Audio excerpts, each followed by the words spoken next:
트랜스퍼 팩터는 시중의 다른 건강 보충제와는 어떻게 다른가요? 시중에 시판되어 있는 건강 보충제들은 보통은 비타민, 미네랄, 허브들이죠. 트랜스퍼 팩트는 그런 부류와는 전혀 다른 제품입니다. 차원이 다른 고차원적이라고 할까요? 트랜스퍼 팩터는 생물학적 활성화 단백질 추출물이죠. 기존 건강식품에서는 그런 것을 찾아볼 수 없습니다. 트랜스퍼 팩터 본질의 특성은 허브와 미네랄, 비타민들과는 다릅니다. 트랜스퍼 팩터는 면역세포들을 교육합니다.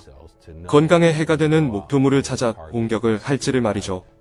이것이 시중의 다른 건강 보조식품과 차별화된 점이라고 하겠습니다. 트랜스퍼 팩터는 아이나 노약자가 복용하여도 안전한 제품인가요? 트랜스퍼 팩터는 천연 제품입니다. 알고 계시죠? 소의 초유와 달걀의 난황에서 추출된 것입니다. 모두 자연에서부터 온 것이라 건강보충제의 재료로서는 가장 적합하며 안전하다고 하겠습니다. 포라이프는 안전성을 증명하기 위한 수많은 연구들을 해왔습니다. 독성 검사라고 합니다.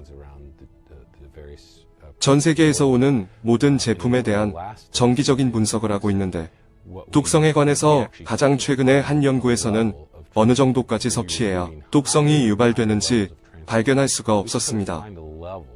트랜스퍼 팩터 양을 높이고 높여봐도 독성 반응이 나오는 지점을 찾을 수가 없었습니다. 트랜스퍼 팩터가 안전하지 않다고 말할 이유가 없는 것입니다. 이런 연구들과 근거들을 통해서 20년 이상을 트랜스퍼 팩터는 판매되어 왔습니다. 수없이 많은 트랜스퍼 팩터를 복용한 사람들에게서 단 한 번의 심각한 부작용 사례는 없었습니다. 과거 소비자들의 모든 전례들을 근거하면 트랜스퍼 팩터는 어린이, 성인, 노약자 구분할 것 없이 모두에게 안전하다는 것을 저는 확신할 수 있습니다. 일반인이 섭취할 때의 안정성은 그렇다고 하여도 이 제품이 어떻게 건강 문제로 힘든 사람에게 도움이 될까요? 트랜스퍼 팩터는 면역 건강을 돕는 물질입니다. 면역이 얼마나 우리 건강에 지대한 관여를 하는지를 다 알고 계실 것입니다. 따라서 우리의 면역 상태가 최상이며 면역 체계가 잘 균형 잡혀 있다면 결국은 건강해질 수밖에 없다는 것을 이해하실 것입니다. 그러므로 트랜스퍼 팩터를 섭취하면 최적의 면역 상태일 때 얻는 건강함을 누릴 수 있는 것입니다. 트랜스퍼 팩터가 그렇게 좋은 것이면 왜 사람들에게 비타민, 미네랄, 허브보다 인지도가 적을까요? 좋은 질문입니다. 사람들은 트랜스퍼 팩터에 대해 생각해 본 적이 없어서 그래요. 초유나 달걀에 대해서는 다들 잘 알고 계시죠? 초유나 달걀이 새끼들에게 놀라운 도움을 준다는 것은 다 알고 있습니다. 소는 갓 태어난 송아지에게 초유를 먹여서 건강한 면역 체계를 가질 수 있도록 돕는 것입니다. 오랫동안 사람들은 잘 몰랐습니다. 초유나 달걀 안에 무엇이 들어있어서 그렇게 좋은 이점이 있었는지 한 30년 전쯤에 지나 우리는 그 안에 트랜스퍼 팩트가 있었다는 것을 알게 되었고 무려 70년 전에 이미 보고된 것이라는 것을 알았습니다. 최근 3년 동안의 많은 연구들 통해 트랜스퍼 팩트가 바로 면역에 좋은 이점을 가져오는 작은 단백질 분자였음을 알게 되었습니다. 트랜스퍼 팩트가 그 핵심이라는 것을 몇 가지 연구를 통해서 알게 되었는데 그전에는 트랜스퍼 팩터라는 것이 무엇인지 몰랐던 것입니다. 이 지식이 밝혀지게 된 것은 불과 몇십 년 되지 않았습니다. 비타민, 미네랄은 1900년대에 밝혀졌으며 식물 추출제는 거의 100년은 되었습니다. 중국 동양의학의 약재들, 인도의학의 아유르베다 약재들은 수백 년 된 것들입니다. 그래서 사람들은 이런 것을 손쉽게 인식할 수 있는 것이죠. 초유의 달걀과 관련된 트랜스팩터라는 것은 겨우 몇십 년밖에 안 되었다는 것입니다. 혈액으로부터 추출하는 트랜스퍼 팩터의 연구는 많이 찾아볼 수 있는데요. 경구 복용할 수 있는 형태로 초유에서 추출한 트랜스퍼 팩터도 있다는 말씀이시죠? 이 두 가지 트랜스퍼 팩터는 같은 것인가요? 좋은 질문이십니다. 트랜스퍼 팩터에 대해 알아가면서 이것이 작용하는 방식을 살펴보았습니다. 피에서 뽑은 트랜스퍼 팩터는 즉 백혈구에서 추출한 것과 셔우드 로렌스 박사가 발견했던 트랜스퍼 팩터와 같다는 것을 알게 되었습니다. 그래서 우리 연구팀은 조유로부터 트랜스퍼 팩터도 분석 측정해 보았고 모든 시험과 검사에서 똑같은 결과를 얻어낼 수 있었습니다. 결과의 측정은 자연 살해세포 검사를 통해서 이루어집니다. 면역 반응이 얼마나 일어나는 것인지 측정하는 검사입니다. 셔우드 로렌스 박사가 한 것처럼 혈액에서 추출한 트랜스퍼 팩터와 조유와 달걀에서 추출한 트랜스퍼 팩터가 동일한 효과를 이끌어냈습니다. 이것이 말하는 것은 혈액에서 얻어진 트랜스퍼 팩터나 조유나 달걀에서 얻은 트랜스퍼 팩터든 면역 반응의 결과는 같다는 것입니다. 그러한 연구들을 거쳤기 때문에 우리는 셔우드 로렌스 박사가 발견했던 다른 개체로의 면역 전달 효과가 똑같다고 저는 자신있게 말씀드릴 수 있습니다. 트랜스퍼 팩트는 사람에게 주사로도 주입할 수 있고 경구 복용할 수 있다고 하는데요. 같은 효과를 내나요? 그렇습니다. 전달받는 방법이 다를 뿐입니다. 트랜스퍼 팩트는 경구 복용을 하는 것이 일반적입니다. 우리는 소화기관에 페이에르판이라는 것이 있는데 페이에르판을 통해서 트랜스퍼 팩터가 위에서부터 혈액으로 흡수되게 됩니다.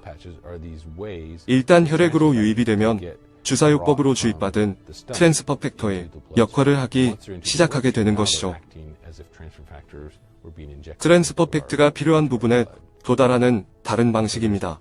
이렇게 되기까지는 많은 일들이 일어나야 합니다. 왜냐하면 펩타이드와 단백질을 섭취할 땐 소화되면서 많은 과정들을 거치기 때문입니다. 그러나 트랜스퍼 팩트가 대체로 페이에르판을 통해 혈액 속으로 전달된다는 이해가 지배적입니다. 앞으로 10년에서 20년 동안의 트랜스퍼 팩터는 어떻게 될 것이라고 보십니까? 트랜스퍼 팩터에 관련해서 더 많은 발견들이 있을 것으로 저는 보여집니다. 10년, 20년 전에만 해도 없었던 많은 연구 설비들을 갖추게 되었고 그러한 연구 조건 때문에 우리는 트랜스퍼 팩터를 분자 단위로까지 개발할 수 있었습니다. 1930년에서 1940년대 셔우드 로렌스 박사가 처음 발견할 당시를 생각해보면 그는 그것이 무엇인지 몰랐습니다. 그냥 단지 면역이 한 개체에서 다른 개체로 옮겨갈 수 있다는 것만 알았지요. 그 이후로 많은 것이 변했습니다. 많은 발전을 거듭해서 지금은 활성, 펩타이드, 단백질임을 알게 되고 더 나아가 트랜스퍼 팩터는 이제 아미노산 단계까지 연구되고 있습니다. 이것을 알아가면 알아갈수록 더욱 많은 특징을 알아갈 것이며 더 많은 새로운 이점과 장점을 알아가게 될 것입니다. 어쩌면 또 다른 새로운 재료에서 얻어낼 수도 있겠지요. 면역을 건강하게 지키기 위해서 사람들에게 어떤 방법을 조언하시겠습니까? 트랜스퍼 팩터를 드시면 됩니다. 이것은 너무나 확실한 것이거든요. 저는 언제나 사람들에게 추천하고 있습니다. 그러나 그것에 더하여 우리는 기본적으로 우리의 면역 시스템이 어떻게 작동하는지 기본적인 것을 알아야 합니다. 어떻게 우리가 건강을 유지할 수 있는지에 대해서요. 트랜스퍼 팩트를 안 먹고 산다면 말이죠. 건강한 음식을 먹어야 합니다. 과일과 야채를 먹음으로 비타민이나 미네랄을 섭취해야만 합니다. 그래야 전체적으로 건강한 상태를 지속할 수 있는 것입니다. 이것 말고도 운동을 해야 합니다. 미국의 많은 분들은 운동을 잘하지 않습니다. 그래서 비만이 많습니다. 왜냐하면 그들의 식습관이 엉망인데다 운동도 안 하기 때문입니다. 그래서 운동은 전반적인 건강과 면역 체계를 위한 핵심 요소입니다. 운동을 많이 하는 사람들은 보통 건강하다는 것을 우리는 다 알고 있습니다. 세 번째로 적절한 수면을 취하는 것입니다. 적절한 수면은 건강한 면역 체계를 유지할 수 있게 합니다. 그런데 요즘 시대에는 그것이 조금 힘듭니다. 왜냐하면 모든 사람들이 휴대폰을 가지고 있는데 침대 옆에서 휴대폰을 두고 있다가 잠이 안 오면 그것을 보게 되는데 그로 인해 뇌를 자꾸만 활성화하는 자극을 주게 되고 잠을 당연히 늦게 자고 잘 못 자게 됩니다. 그로 인해서 잠의 양이 줄어들게 되면 면역 시스템이 침체되게 됩니다. 다시 말씀드리자면 약한 면역 체계를 생성시키는 것입니다. 제가 조언하고 싶은 것은 충분한 잠을 자고 적절한 운동을 하는 것입니다. 일반적으로 하루 30분이면 충분합니다. 그리고 식습관입니다. 하루에 5번 이상 과일과 야채를 드시는 습관을 지녀야 합니다. 이렇게 하시면서 트랜스퍼 팩터까지 드신다면 면역 체계를 돕고 최고치로 활성화시켜 아주 건강한 생활을 하실 수 있을 것입니다. then I think you'll have a very